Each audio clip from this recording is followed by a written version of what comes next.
So, Warwick, we've just had a fascinating, now we say that, a fascinating episode, because they are fascinating episodes, with our guest, John Ulsh. Talk about what the big takeaway of this episode was for you that our listeners and viewers should know about. It was an incredible discussion with John Ulsh. He's gone through so many surgeries. I think it was 45 from his accident back, was it 18 years ago? I mean, it was a while ago. And the accident itself was horrific. He lives in central Pennsylvania. He was at a swim meet with his wife and son and daughter. And somehow they were just on this small country road, and a guy driving on the other side of the road, he wasn't drinking or anything. He just, I think, was on his phone, and he just veered just over the median at the last moment. And it was a horrific accident. All his family were injured, but the one who was injured the most was John. He was given a 3% chance of living. It was that bad. Umpteen surgeries. His abdominal muscles were detached. He had to have a back brace. It was just, the pain was so bad. They had to give him so much narcotics that it was very difficult to get off of that. So, because that would just really controlled his life. It was just a horrific accident and years of recovery. But what's amazing, not just his journey back, but his resilience. He wrote this book, The Upside of Down, which is a profound title. How could down have any upside? And we talk about this obviously beyond the crucible. How can there be any benefit from a crucible? Well, as we say all the time, if we learn the lessons of them, there can be things that help us grow and become a better version of ourselves, a different version. Nobody wishes to go through a crucible, but as John puts it, there can be a silver lining.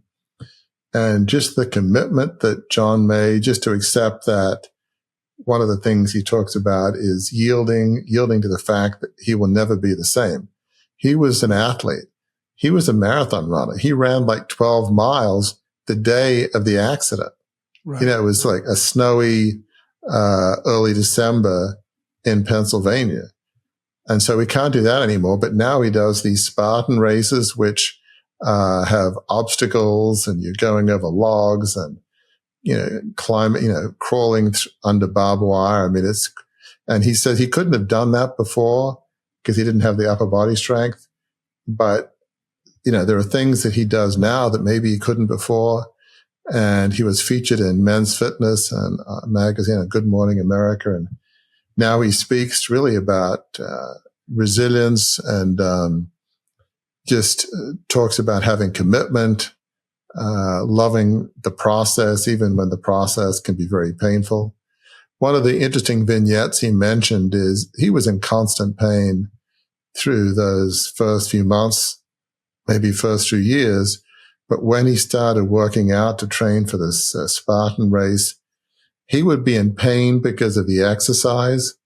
That was good pain, because that was pain that he inflicted on himself. He could control. In some strange way, it helped him deal with the bad pain that was pretty difficult to control. So the lessons he's learned, talk about hard-won lessons. I mean, who wants to learn those kind of lessons? I don't think anybody does. But it's just the amount of wisdom he had, and certainly the things that he said that were similar to what we say in different language.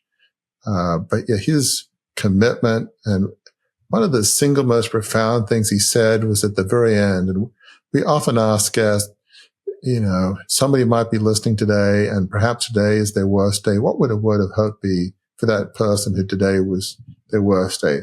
He said something I don't think I've ever heard anybody say. And I think we're going to reach 300 episodes in February. So we've had a few guests and a few episodes. Few guests. The thing that John said that was so profound is he said to that person who today might be their worst day, he said, you got to give yourself grace. Maybe today wasn't a good day.